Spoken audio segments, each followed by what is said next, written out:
So today for our daily Moravian text reading, we are in Romans chapter 9, verse 8 to 21.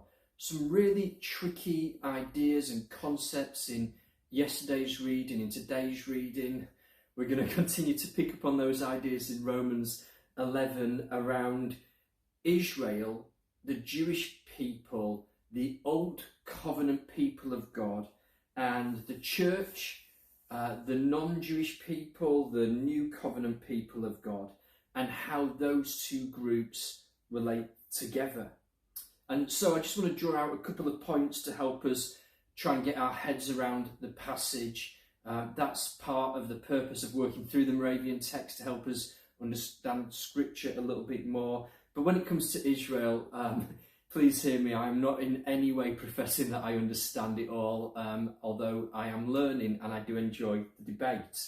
So firstly, from this passage, God hasn't finished with Israel, the old covenant people of God. God is a covenant-keeping God. I mean, that is fundamental to get that, to understand that. God keeps his promises. So his covenant remains with his people from the Old Testament.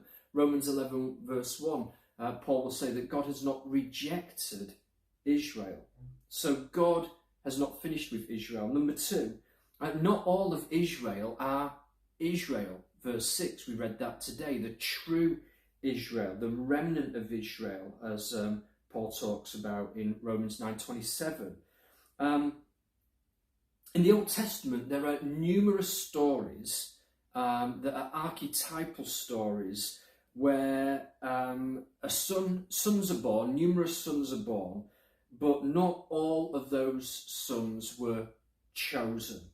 That's the idea of election, chosen for a purpose. In fact, there are numerous stories where it wasn't the oldest son, the rightful heir, that was chosen, that was elected.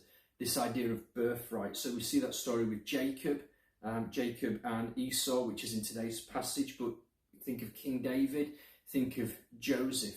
It's like this precedent is set in Scripture, but then there are exceptions to the rule. And that's what Paul's drawing our attention to here. So not all of Israel are Israel. Some of Israel are elected, chosen, the true Israel. Number three, through adoption, we as non-Israel, non-Jews, Gentiles, we become co-heirs, sons. Yes, sons and daughters, but to use the ancient world context, a son is an heir. So we become sons, co-heirs, and that gives us the exact same status and the exact same exact same status, exact same identity as those born sons. Whether through natural birth or adoption in the ancient world, as it is today, it's the exact same legal rights and status, which is a very powerful idea about adoption, isn't it, really? And we do bless our incredible adoptive parents within the frontline community today, who are doing an amazing job bringing up those children. And what does Paul say of this idea of adoption? Well, adoption is an act of the Father. It is based on the will of the Father. It's election. We are chosen to be adopted into God's family. So whether Jew or non-Jew, because of Christ, we have that same status and identity. And fourthly,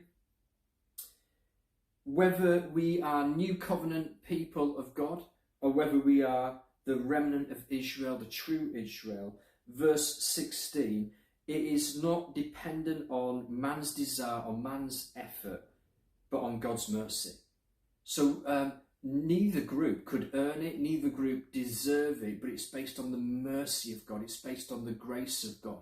And so both groups have to apply that to their lives by faith. The righteous will live by faith. Once again, that key idea, that key verse from Romans 1:16 and 17 helps to unlock the passage and the trickiness of the passage. So whether a person is the true Israel, born as a Jew, or whether a person is a non-Jew who by faith becomes grafted into that. We are on the same level playing field. It's all because of God's mercy, all applied to our lives by faith in Jesus. Have a wonderful day today.